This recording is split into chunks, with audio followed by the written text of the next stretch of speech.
There was a time when Ethan thought he had it all figured out. The right job, the right apartment, the right people around him. Everything appeared neatly in place, at least from the outside. But life has its own quiet way of testing what we call enough. It doesn't always arrive with thunder. Sometimes it starts with silence, the kind that lingers after a door closes and doesn't reopen. It began with small losses, a friendship that faded without reason, a dream that no longer fit, a version of himself that no longer felt like home.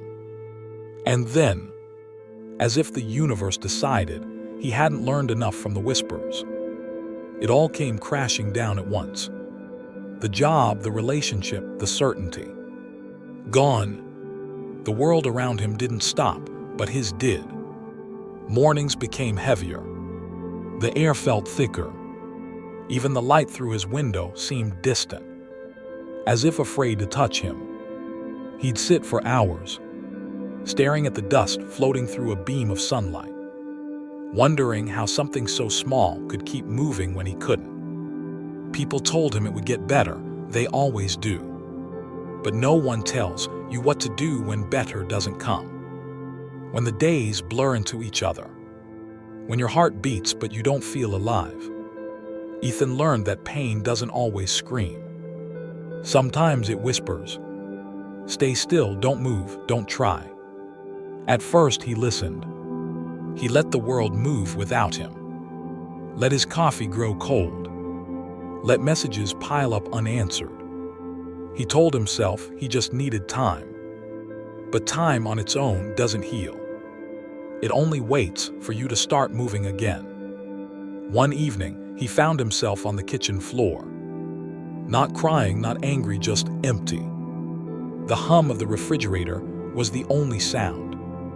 He noticed how the tiles felt cold against his hands. How the silence wasn't cruel anymore, just quiet. And in that quiet, something inside him finally exhaled. The next morning, he did something small. He opened the window. The air was cold, sharp, and real. And for the first time in months, he felt it. Life brushing against his skin. That was the beginning. Not a breakthrough. Just a breath. Rebuilding didn't look like he imagined. It wasn't grand or cinematic. It was gentle, quiet. It looked like making the bed, washing a plate, watering the plant he thought had died, opening the blinds and letting light in. Even when he didn't feel like seeing the day. He began writing again, just a few lines each morning. Not about success or hope, but about what he could see from his window. The shape of the clouds, the sound of footsteps, the way the city seemed both distant and alive. Each word became a small anchor, a reason to stay connected to the world, to himself. Some days he still felt empty, but now the emptiness didn't scare him as much. It had become space, space for something new to grow. There were setbacks, of course, nights when the past still reached for him, when old memories replayed like a song he didn't want to hear. The laughter from another room that reminded him of what he'd lost. The quiet ache when he passed familiar streets that once held meaning. But slowly, those moments began to lose their power.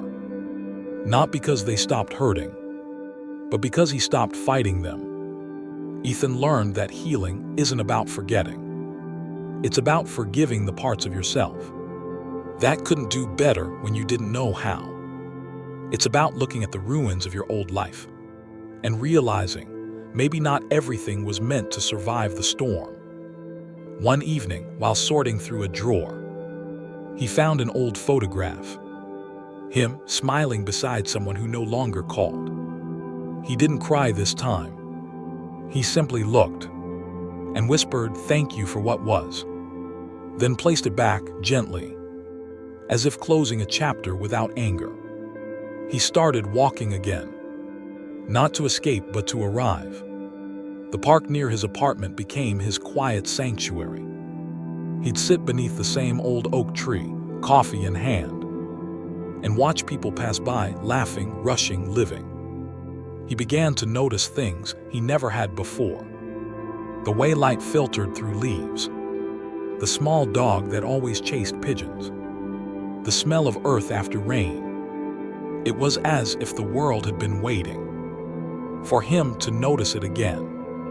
And somewhere between the noise and the silence, he found something that felt like peace.